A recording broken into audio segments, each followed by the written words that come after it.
জাতীয় ঐক্যমত্য কমিশনের উদ্যোগে প্রণীত জুলাই জাতীয় সনদে স্বাক্ষর করেও বাংলাদেশ জাতীয়তাবাদী দল বিএনপি এখন এই সনদের বিরুদ্ধে এক প্রকার না ভোট দেওয়ার জন্য প্রচারণা চালাচ্ছে। এ নিয়ে দলটির নৈতিক অবস্থান ও দ্বিচারিতা নিয়ে বড় প্রশ্ন উঠেছে। যদিও বিএনপির দাবি তাদের যে আশ্বাস প্রদান করে স্বাক্ষর নেওয়া হয়েছে এখন তার ব্যতিক্রম পরিলক্ষিত হচ্ছে।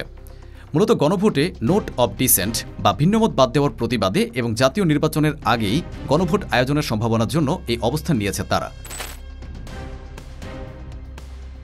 উল্লেখ্য, গত ২৮ অক্টোবর মঙ্গলবার জুলাই সনদ বাস্তবায়নের পদ্ধতি নিয়ে প্রধান উপদেষ্টার কাছে চূড়ান্ত সুপারিশ জমা দেয় ঐক্যমত্য কমিশন। সেই সুপারিশের আলোকে অন্তর্বর্তীকালীন সরকার জুলাই সনদ অধ্যাদেশের খসড়া প্রস্তুত করছে।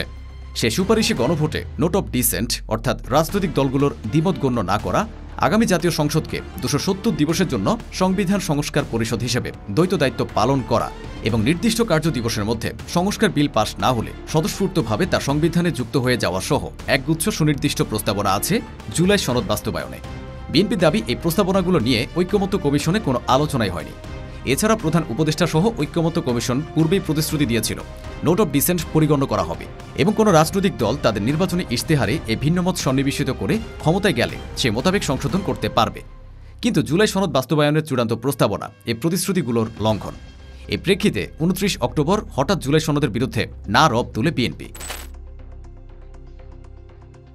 বিএনপি যেসব সংস্কারে বিরোধিতা করেছে সেগুলো বিশ্লেষণ করলে দেখা যায় তাদের আপত্তিগুলো মূলত প্রধানমন্ত্রী ও সরকারি দলের একচ্ছত্র প্রভাব অক্ষুণ্ণ রাখাকে কেন্দ্র করে।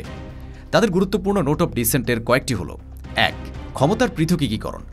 একই ব্যক্তি দলীয় প্রধান এবং প্রধানমন্ত্রী হতে পারবেন না, এই প্রস্তাবে বিএনপি আপত্তি জানিয়েছে। ২. দ্বিকক্ষ বিশিষ্ট সংসদ।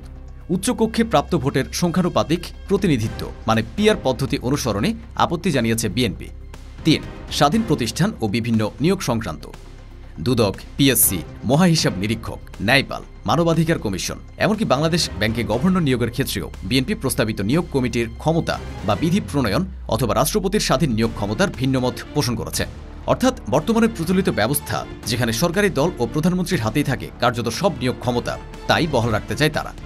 ৪. বিচার বিভাগ। বিচারপতি নিয়োগে জ্যেষ্ঠতার ভিত্তিতে প্রধান বিচারপতি নিয়োগ না করে শীর্ষ ৩ জনের মধ্যে একজনকে রাখার প্রস্তাবে তাদের আপত্তি ছিল, যার মাধ্যমে বিচার বিভাগে দলের অনুগতদের নিয়োগ দেওয়ার সুযোগ বজায় রাখতে চাইছে দলটি। এই নোট অব ডিসেন্টগুলো বাস্তবায়িত হয়ে যাবে, সেজন্যই বিএনপি হঠাৎ জুলাই সনদের প্রতি নেতিবাচক অবস্থান নিয়েছে। এদিকে একই সময়ে আওয়ামী লীগও তাদের নিজস্ব প্ল্যাটফর্ম থেকে জুলাই সনদের বিরুদ্ধে না ভোটের প্রচারণা শুরু করেছে। এই অবস্থানে এসে বিএনপি এখন আশ্চর্যজনকভাবে আওয়ামী লীগের সাথে এক মোহনায় মিলে গিয়েছে, যা দেশের পুরাতন ব্যবস্থা ফিরে আসার শঙ্কা সৃষ্টি করছে।